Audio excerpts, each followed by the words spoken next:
So hello everyone. नमस्कार दोस्तों, स्वागत है आप सभी का आपके अपने परिवार सोनी एजुकेशन क्लासेस में। और अभी बह रहे हैं साथियों आपके सुबह के 5:30। और ये जो आपकी करंट अफेयर्स की क्लास है ये डेली चलती है सुबह में 5:30 बजे। तो आप सभी साथी सुबह में 5:30 बजे डेली करंट अफेयर्स की क्लास से जुड़ना मत भूलिएगा। और आज आपकी 29 मार्च है। तो आज की क्लास के अंदर हम लोग 29 मार्च के करंट अफेयर्स को डिस्कस करने वाले हैं। और दोस्तों मैं आपको बता दूं कि आज के जो क्वेश्चन है ये काफ़ी ज़्यादा महत्वपूर्ण रहने वाले हैं। आज की क्लास से आपको डेफिनेटली एग्जाम में प्रश्न देखने को मिलेगा, क्योंकि कई सारी सुरक्षा एजेंसियों के महानिदेशक बने हैं। तो हम लोग उनको इसी क्लास के अंदर डिस्कस करेंगे। तो पहले एक बार हम लोग फटाफट से 28 मार्च के करंट अफेयर्स को डिस्कस कर लेते हैं, जो कि हम लोगों ने लास्ट क्लास के अंदर पढ़े थे। उसके बाद हम लोग आज के क्वेश्चनों को कवर करेंगे। जैसा कि साथियों लास्ट क्लास में मैंने आपको पढ़ाया था कि अभी पहले वैश्विक असमानता अनुसंधान पुरस्कार से किसे सम्मानित किया गया था। तो ये दो व्यक्तियों को, जिसमें से एक का नाम था जेम्स बॉयस और दूसरी महिला का क्या नाम था तो वीना अग्रवाल। हाल ही में 148वीं अंतर संसदीय संघ की जो बैठक है ये कहाँ पर हुई थी तो जिनेवा के स्विट्जरलैंड के अंदर। अभी एक रिपोर्ट जारी की गई थी रून रिसर्च इंस्टीट्यूट के द्वारा। और इस रिपोर्ट के अनुसार ईसा की अरबपति राजधानी का जो खिताब है ये अब किसने जीत लिया है। तो पहले साथी ये जो सबसे अरबपति राजधानी का जो खिताब था ये चीन की राजधानी बीजिंग के पास था। लेकिन अब ये जो खिताब है ये भारत की आर्थिक राजधानी मुंबई के पास आ चुका है। अभी अंतर्राष्ट्रीय खगोलीय संघ ने एक क्षुद्र ग्रह का जो नाम है ये किस भारतीय के नाम पर रखा है तो कर्नाटक के जयंत मूर्ति के नाम पर। चुनाव आयोग ने अभी विकलांग व्यक्तियों के लिए कौन सा एप्लीकेशन लॉन्च किया था तो सक्षम ऐप। और इस एप्लीकेशन के माध्यम से जिस भी बुजुर्ग की आयु 85 वर्ष से अधिक है वो इस एप्लीकेशन के माध्यम से घर से ही वोटिंग कर सकते हैं। और इसके अंदर साथियों जो भी व्यक्ति 40% विकलांग है वो भी इस ऐप के माध्यम से घर से ही वोटिंग कर सकता है। अभी जल संसाधन नियंत्रण पोर्टल लॉन्च करने वाला पहला राज्य कौन सा बना था तो राजस्थान। फिर हम लोगों ने एक दिवस पढ़ा था जो कि 27 मार्च को मनाया जाता है, विश्व रंगमंच दिवस यानी कि वर्ल्ड थिएटर डे। कौन सा देश अभी भारत का 5वां सबसे बड़ा कच्चा तेल आपूर्तिकर्ता बना है तो वेनेजुएला। वर्ष 2024 के एबल पुरस्कार से किसे सम्मानित किया गया है तो ये जो साथियों एबल पुरस्कार है इसको गणित का नोबेल पुरस्कार भी कहा जाता है। और ये दिएगा भी फ्रांस के मिशेल टेलाग्रैंड को। South Australian women national premier league में फुटबॉल खेलने वाली पहली जो भारतीय फुटबॉलर है ये कौन बनी है। ये साथी मणिपुर की एलंगम पंथुई जानू। और लास्ट क्वेश्चन हमने पढ़ा था कि हाल ही में क्यूबा में भारत का जो नया राजदूत है ये किसे नामित किया गया है। नाम है इनका टी आर्मस्ट्रॉन्ग चांगसन। अब आज का पहला क्वेश्चन देखिए। आज का आपका पहला क्वेश्चन स्पोर्ट्स से रिलेटेड रहने वाला है।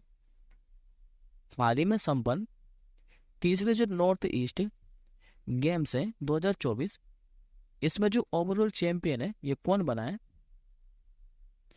पहले आप लोग इस क्वेश्चन का आंसर जान लीजिए। ये बना विषय थी मणिपुर। तो करेक्ट आंसर हो जाएगा आपको ऑप्शन नंबर ए। दरअसल दोस्तों मैंने अभी आपको कुछ समय पहले पढ़ाया था कि जो तीसरे नॉर्थ ईस्ट गेम है इनका आयोजन कहाँ पर हुआ है तो नागालैंड के अंदर। और इसका जो उद्घाटन है ये नागालैंड के मुख्यमंत्री नेफ्यू रियो ने किया था। पूर्वोत्तर खेलों का जो आयोजन है ये 19 मार्च से लेकर 23 मार्च तक किया गया है।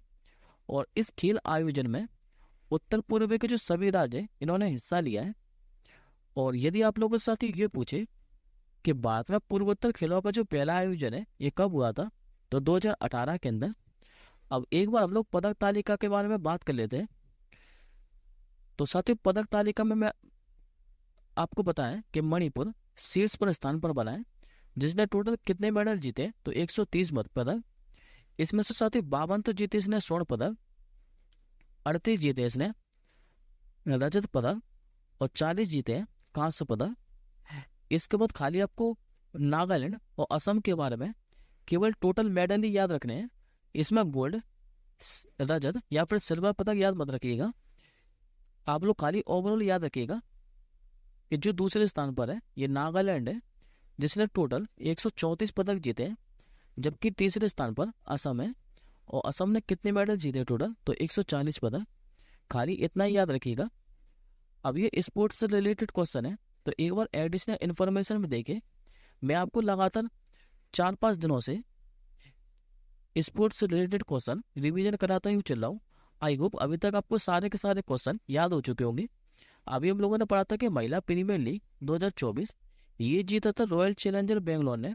फाइनल में किससे रहा था, तो दिल्ली कैपिटल को। जो रणजी ट्रॉफी है, जो कि घरेलू टूर्नामेंट है क्रिकेट का, इसका चैंपियन कौन बना था, तो मुंबई। और फाइनल में किसे रहा था, तो विदर्भ को। संतोष ट्रॉफी 2023-24 का खिताब ये जीता था भी सर्विसेज ने। फाइनल में किससे रहा था, तो गोवा को। और संतोष ट्रॉफी का संबंध किस खेल से है, तो फुटबॉल से। प्रो कबड्डी लीग 2024 ये भी पुनेरी पल्टन ने जीता था। फाइनल में किससे रहा था, तो हरियाणा स्टीलर्स को। अभी पहली बार जो यूईएफए महिला राष्ट्रीय लीग है 2023-24 ये स्पेन ने जीती है, और फाइनल में रहा था फ्रांस को। और इसका जो संबंध है यूईएफए महिला राष्ट्रीय लीग का, ये फुटबॉल से है। और सीनियर जो महिला नेशनल हॉकी चैंपियनशिप है 2024 ये किसने जीती है, तो हरियाणा ने। और फाइनल में किससे रहा था, तो महाराष्ट्र को। अब आज का दूसरा क्वेश्चन देखिए। दूसरा क्वेश्चन भी आपका स्पोर्ट्स से रिलेटेड ही रहने वाला है। अभी जुलाई 2024 में महिला क्रिकेट T20 जो एशिया कप है, इसका आयोजन कहाँ पर होने जा रहा है, तो इसका आयोजन होगा साथी श्रीलंका के अंदर। आंसर हो जाएगा आपको ऑप्शन नंबर बी। दरअसल साथी जो एशियन क्रिकेट काउंसिल है यानी कि ACC, इसने अभी महिला T20 एशिया कप 2024 के शेड्यूल की फाइनली घोषणा कर दी है। और इसका जो शुभारंभ है ये कहाँ पर होगा, तो श्रीलंका के डाम्बुला में। और आयोजन कब से लेकर कब तक किया जाएगा, तो 29 जुलाई से लेकर 28 जुलाई तक। जबकि इस बार संस्करण कौन से रहने वाला है इसका, तो 9वां। इसमें कितनी टीमें हिस्सा लेंगी, तो इस बार साथी जो एशिया कप है इसमें टोटल 8 टीमें हिस्सा लेने वाली है, जबकि पिछली बार इसमें 7 टीमों ने हिस्सा लिया था। अब बात करते हैं एशियन क्रिकेट काउंसिल के बारे में यानी कि ACC के बारे में। तो इसकी स्थापना कब हुई थी, तो 19 सितंबर 1983 को। मुख्यालय का इसका, तो श्रीलंका के कोलंबो के अंदर। और इसके पीछे तीसरी बार जो अध्यक्ष बने थे ये अमित शाह के बेटे जय शाह बने थे। उपाध्यक्ष कौन है, तो इनका नाम है मुस्तफा कमाल। और वर्तमान में इसके सदस्य कितने हैं, तो इसमें 25 सदस्य देश है। नेक्स्ट क्वेश्चन देख। हाल ही में बसीरो दियोमाइफे इनको किस देश के राष्ट्रपति के रूप में नामित किया गया है, तो ये बने हुए साथी सेनेगल देश के। आंसर हो जाएगा आपको ऑप्शन नंबर ए। ये रहे साथी आपके सामने इमेज में बसीरो दियोमाइफे, जो कि सेनेगल के नए राष्ट्रपति बन चुके हैं। अच्छा, इन्होंने हराया किसको है, तो इन्होंने मैकी सोल को हराया है। अब बात करते हैं सेनेगल के बारे में। तो ये रह सकते आपको मैप में सेनेगल, जो कि अफ्रीका कॉन्टिनेंट के अंदर स्थित एक देश है, जो कि पश्चिम में स्थित देश है। सेनेगल की राजधानी क्या है, तो ये देखने को मिलेगी आपको डकार। सेनेगल में मुद्रा क्या चलती है, तो CFA फ्रैंक। जबकि वर्तमान में यहाँ के प्रधानमंत्री कौन है, इनका नाम है सिद्दीकी काबा। अब ये साथी राष्ट्रपति से रिलेटेड क्वेश्चन है। तो अभी तक मैंने आपको मार्च 2024 के अंदर जितने भी देश के राष्ट्रपति पढ़ाए हैं, मैं आज आपको सारे के सारे रिवीजन कराने वाला हूँ। तो सभी को ध्यान से देखिएगा एडिशनल इन्फॉर्मेशन में। अभी जो आसिफ अली जरदारी है ये पाकिस्तान के 14वें राष्ट्रपति बने थे। तामस सुल्यू ये भी हंगरी के नए राष्ट्रपति बने हैं। प्रबोवो सुबियांतो इनको भी इंडोनेशिया का नया राष्ट्रपति बनाया गया था। जो वॉन गैथिंग है ये किसी भी यूरोपीय देश यानी कि जो वेल्स है इसके पहले अश्वेत नेता बने हैं। दरअसल साथी जो यूके है यानी कि यूनाइटेड किंगडम, ये 4 क्षेत्रों से मिलकर बना है। ये 4 क्षेत्र इसमें से कौन कौन से हैं, तो एक तो इसमें इंग्लैंड, दूसरा इसमें वेल्स, तीसरा इसमें स्कॉटलैंड और चौथा है उत्तरी आयरलैंड। इन 4 क्षेत्रों से ये मिलकर बना है यूके, जिसमें से जो वेल्स वाला हिस्सा है यही कि ये पहले अश्वेत नेता बने, वन गए थे। और अभी जो व्लादिमीर पुतिन है ये रूस के कौन सी भी बार राष्ट्रपति बने थे, तो 5वीं बार। अगला क्वेश्चन देखिए, हाल ही में लुइस मॉन्टेनेग्रो किस देश के नए प्रधानमंत्री बने हैं, तो ये बने साथी पुर्तगाल देश के। आंसर हो जाएगा आपको ऑप्शन नंबर ए। दरअसल साथी जो डेमोक्रेटिक अलायंस है इसी के नेता है ये लुइस मॉन्टेनेग्रो, और ये पुर्तगाल के अभी नए प्रधानमंत्री चुने गए हैं। इससे पहले जो एंटोनियो कोस्टा थे इन्होंने भ्रष्टाचार और प्रभाव को बढ़ावा देने के आरोप में अपने पद से इस्तीफा दे दिया था, और तब से पुर्तगाल के जो प्रधानमंत्री का पद है ये खाली पड़ा था। और अब यहाँ के जो नए प्रधानमंत्री चुने गए हैं इनका नाम है लुइस मॉन्टेनेग्रो। बात करते हैं पुर्तगाल के बारे में, तो ये आपका यूरोप कॉन्टिनेंट, और यूरोप कॉन्टिनेंट के अंदर स्थित एक देश है जो कि स्पेन से सटा हुआ देश है। ये आपका पुर्तगाल। पुर्तगाल की राजधानी क्या है, तो लिस्बन। मुद्रा के चलती है तो यूरो। और वर्तमान में यहाँ के राष्ट्रपति कौन है, नाम इनका मार्सेलो रेबोलो डी सूजा। अब ये दोस्तों प्रधानमंत्री से रिलेटेड क्वेश्चन था। तो मार्च महीने के अंदर जितने भी देश के हम लोगों ने प्रधानमंत्री पढ़े हैं, आज हम इस क्वेश्चन के माध्यम से उन सभी को रिवीजन कर लेते हैं। जैसा कि अभी जो मोहम्मद मुस्तफ़ा हैं ये फिनलैंड के नए प्रधानमंत्री चुने गए थे। साइमन हैरिस ये आयरलैंड के सबसे युवा प्रधानमंत्री बने, मात्र 37 वर्ष के हैं। और अभी जो फेलेटी टीओ है ये तुवालू देश के नए प्रधानमंत्री चुने गए थे। नेक्स्ट क्वेश्चन देखिए, अभी साथ ही भारत में 4 जो सुरक्षा एजेंसी हैं इनके नए महानिदेशक बने हैं, और इनको हम इसी क्लास के अंदर डिस्कस करने वाले हैं। आपका सबसे पहला जो क्वेश्चन है कि अभी जो राष्ट्रीय आपदा प्रतिक्रिया बल है यानी कि एनडीआरएफ, इसके महानिदेशक कौन बने हैं, नाम इनके साथ है पीयूष आनंद। तो करेक्ट आंसर हो जाएगा आपको ऑप्शन नंबर सी। अभी जो पीयूष आनंद है इनको नेशनल डिजास्टर रिस्पांस फोर्स के नए महानिदेशक के रूप में नियुक्त किया गया है। अच्छा, ये पीयूष आनंद है कौन, तो ये साथी 1991 बैच के यूपी कैडर के आईपीएस ऑफिसर हैं। और यदि आप लोगों से पूछे कि इन्होंने स्थान किसका लिया है, तो अतुल खारवाल का। अब बात करते हैं नेशनल डिजास्टर रिस्पांस फोर्स के बारे में। तो इसका जो गठन है ये आपदा प्रबंधन अधिनियम 2005 के तहत हुआ था, जबकि इसकी स्थापना कब हुई थी, तो 2006 के अंदर। अच्छा, इसका उद्देश्य क्या है, तो प्राकृतिक और मानव निर्मित आपदाओं के दौरान विशेष प्रतिक्रिया प्रदान करना। नेक्स्ट अपॉइंटमेंट देखिए, हाल ही में जो राष्ट्रीय जांच एजेंसी है इसका प्रमुख किसे नियुक्त किया गया है, नाम इनके साथ ही सदानंद बसंत दाते। करेक्ट आंसर हो जाएगा आपको ऑप्शन नंबर बी। ये जो साथी सदानंद बसंत दाते हैं इन्होंने महाराष्ट्र के अंदर जो 26/11 हमला हुआ था इसमें इन्होंने बड़ी बहादुरी और सूझबूझ दिखाते हुए एक आतंकी था जिसका नाम है कसाब, इसको जिंदा पकड़ा था। और ये 1990 बैच के महाराष्ट्र कैडर के आईपीएस अधिकारी हैं। अच्छा, ये इस पद पर कब तक रहने वाले हैं, तो 31 मार्च 2026 तक, जबकि इन्होंने स्थान किसका लिया है, तो दिनकर गुप्ता साहब का। अब बात करते हैं नेशनल इन्वेस्टिगेशन एजेंसी के बारे में, यानी कि राष्ट्रीय जांच एजेंसी। इसकी जो स्थापना है ये अधिनियम 2008 के तहत हुई थी। मुख्यालय है इसका तो नई दिल्ली के अंदर। और इसका उद्देश्य क्या है, तो आतंकवाद और कुछ अन्य कृत्यों से संबंधित अपराधों की जांच करना।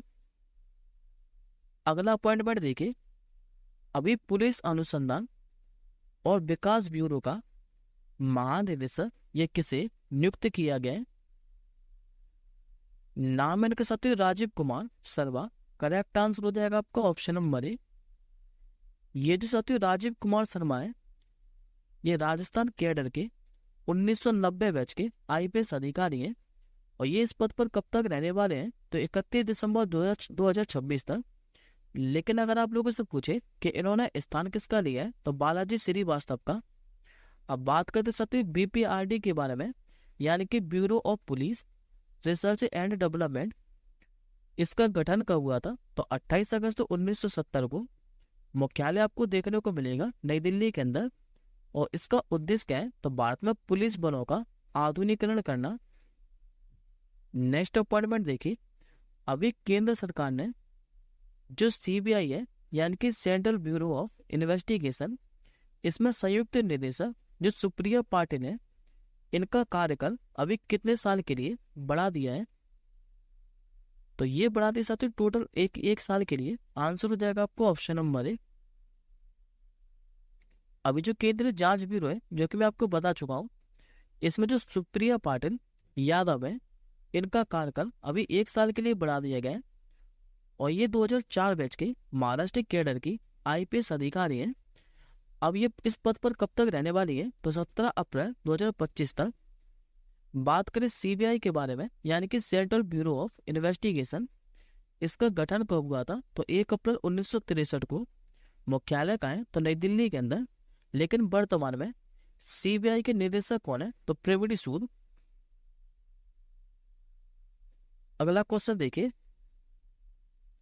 हर साल जो पर्पल डे ऑफ एपिलेप्सी है, ये कब मनाया जाता है, तो ये दिवस मनाया जाता है आपका हर साल 26 मार्च को। करेक्ट आंसर हो जाएगा आपको ऑप्शन नंबर 1। इसी को साथ ही विश्व बैंगनी दिवस के रूप में भी जानते हैं, पर्पल डे ऑफ एपिलेप्सी को। और ये हर साल 26 मार्च को मनाया जाता है। इस दिवस को मनाने का उद्देश्य क्या है, तो मिर्गी के बारे में जागरूकता बढ़ाना। मिर्गी जागरूकता के लिए बैंगनी रंग को ही चुना गया है, जो कि आशा, साहस और एकजुटता का प्रतीक है। इस दिन को जो मनाने की शुरुआत है, ये 2008 के अंदर हुई थी, जबकि 2024 के लिए इसकी थीम क्या रहने वाली है। तो चलो मिर्गी के बारे में बात करें। अब साथियों ये दिवस से रिलेटेड क्वेश्चन है, तो एक बार हम लोग मार्च महीने के सभी डेज को रिवीजन कर लेते हैं फटाफट से। जैसा कि हम लोगों ने 1 मार्च से इस बार 2 दिवस पढ़े थे। एक तो जीरो डिस्क्रिमिनेशन डे यानी कि शून्य भेदभाव दिवस। दूसरा हम लोगों ने पढ़ा था कि जो विश्व नागरिक सुरक्षा दिवस है, ये कब मनाया जाता है, तो हर साल 1 मार्च को। फिर हमने 3 मार्च से 2 दिवस पढ़े थे। एक तो हमने पढ़ा था वर्ल्ड हेरिंग डे यानी कि विश्व श्रवण दिवस। और दूसरा हम लोगों ने पढ़ा था कि जो वर्ल्ड वाइल्ड लाइफ डे है यानी कि विश्व वन्यजीव दिवस। ये दोनों ही दिवस 3 मार्च को मनाए जाते हैं। 4 मार्च से भी हम लोगों ने 2 दिवस पढ़े थे। एक तो हम लोगों ने पढ़ा था राष्ट्रीय सुरक्षा दिवस, और दूसरा हम लोगों ने पढ़ा था कि जो वर्ल्ड ओबेसाइड डे है यानी कि विश्व मोटापा दिवस। ये दोनों ही दिवस हर साल 4 मार्च को मनाए जाते हैं। 8 मार्च से हम लोगों ने एक ही दिवस पढ़ा था, अंतर्राष्ट्रीय महिला दिवस। 9 मार्च को मनाया गया था विश्व किडनी दिवस। इस बार 10 मार्च को जो CISF है, इसने अपना 55वें नंबर का स्थापना दिवस मनाया है। 10 मार्च को हम लोगों ने एक दिवस और पढ़ा था कि जो अंतर्राष्ट्रीय महिला न्यायाधीश दिवस है, ये कब मनाया जाता है, तो 10 मार्च को। 13 मार्च को इस बार मनाया गया है नो स्मोकिंग डे। वैसे तो साथ ही जो नो स्मोकिंग डे है, ये हर साल मार्च के दूसरे बुधवार को मनाया जाता है। लेकिन इस बार मार्च का दूसरा बुधवार कब पड़ा था, तो 13 मार्च को। इसलिए इस बार 13 मार्च को मनाया गया है नो स्मोकिंग डे। हर साल पाई दिवस मनाया जाता है 14 मार्च को। 14 मार्च से हम लोगों ने एक दिवस पढ़ाया था कि जो नदियों की कार्रवाई का अंतर्राष्ट्रीय दिवस है, ये आपका मनाया जाता है हर साल 14 मार्च को। 15 मार्च को मनाया गया था विश्व उपभोक्ता अधिकार दिवस यानी कि वर्ल्ड कंज्यूमर राइट डे। इसके बाद हम लोगों ने 16 मार्च से एक ही दिवस पढ़ा था राष्ट्रीय टीकाकरण दिवस यानी कि नेशनल वैक्सीनेशन डे। 18 मार्च से इस बार हम लोगों ने 2 दिवस पढ़े हैं। एक तो हम लोगों ने पढ़ा था आयुध निर्माण दिवस यानी कि ऑर्डिनेंस फैक्ट्री डे, और दूसरा हम लोगों ने पढ़ा था कि जो वैश्विक रिसाइकलिंग डे है, ये कब मनाया जाता है, तो 18 मार्च को ही। 20 मार्च से इस बार हम लोगों ने 3 दिवस पढ़े हैं। एक तो हमने पढ़ा था अंतर्राष्ट्रीय खुशी दिवस, क्योंकि 20 मार्च को ही वर्ल्ड हैप्पीनेस इंडेक्स जारी की जाती है। और इस बार वर्ल्ड हैप्पीनेस इंडेक्स में भारत की जो रैंक है, ये 126 भी रही थी। पिछली बार भी भारत की जो रैंक है, ये वर्ल्ड हैप्पीनेस इंडेक्स में 126 ही रही थी। 20 मार्च से हम लोगों ने 2 दिवस और कौन कौन से पढ़े थे, तो एक तो पढ़ा था वर्ल्ड ओरल हेल्थ डे, और दूसरा हम लोगों ने पढ़ा था वर्ल्ड स्पैरो डे यानी कि विश्व गौरैया दिवस। 21 मार्च से हमने इस बार 4-5 दिवस पढ़े। एक तो हमने पढ़ा था अंतर्राष्ट्रीय नॉलेज दिवस, दूसरा हम लोगों ने पढ़ा था विश्व कविता दिवस यानी कि वर्ल्ड पोएट्री डे, तीसरा पढ़ा था अंतर्राष्ट्रीय पवन दिवस, और चौथा हम लोगों ने पढ़ा था विश्व डाउन सिंड्रोम डे। 22 मार्च से हमने एक ही दिवस पढ़ा था विश्व जल दिवस यानी कि वर्ल्ड वाटर डे। 23 मार्च से भी 2 दिवस पड़े हैं। एक तो विश्व मौसम विज्ञान दिवस यानी कि वर्ल्ड मेट्रोलॉजिकल डे, और दूसरा बड़ा पड़ा था कि शहीद दिवस। ये मनाया जाता है 23 मार्च को। वैसे तो साथ जो शहीद दिवस है ये साल में 2 बार मनाया जाता है। एक तो मनाया जाता है 30 जनवरी को महात्मा गांधी जी की पुण्यतिथि पर, और दूसरा आपका मनाया जाता है 23 मार्च को, क्योंकि इसी दिन भगत सिंह, सुखदेव और जो राजगुरु है इनको फांसी दी गई थी।